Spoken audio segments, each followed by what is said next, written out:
هر کور مکتب د نن زده کړه د سبا ویاړ. السلام علیکم. د هر کور مکتب ګرانو زده کوونکو ستړي مسئ. د دوهم ټولګي د ریاضي مضمون 40 لوست ته ښه راغلاست. د نن ورځې د درس موضوع مو په عمودي ډول د عددونو ضرب کول دي.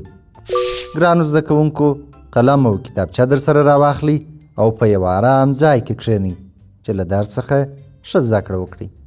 تاسې به فکر کړی وي چې یوازې جمع او تفریق عملیې په عمودي او افقي طریقو سرته رسیږي، خو نن به دا هم زده کړئ چې ضرب عملیه هم په دواړو طریقو، هم عمودي او هم افقي باندې سرته رسیږي. د نن ورځې په درس کې به په عمودي طریقه د عددونو ضرب کول زده کړو. راځئ چې یو مثال حل کړو. مثال: د 5 او 4 عددونه له یو بل سره په عمودي ډول ضرب کړئ.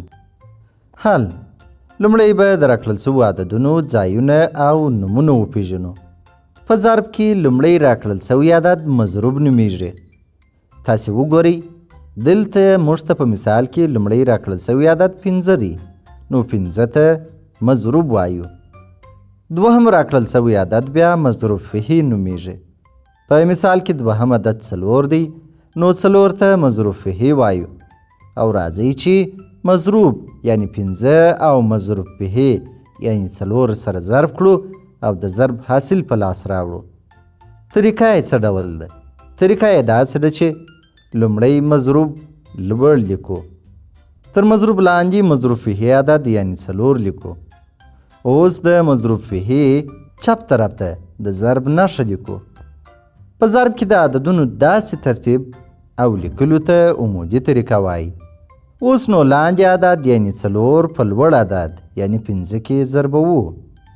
دلته د ضرب کلمه دا معنا لري چې 4 واره 5 څو کیږي.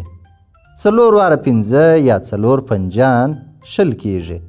نو موږ تر افقي لیک لاندې 10 د ضرب د حاصل په توګه لیکو او وایو چې زموږ د سوال جواب 10 دی. ګرانو زده کوونکو دا و زموږ د نن ورځې درس.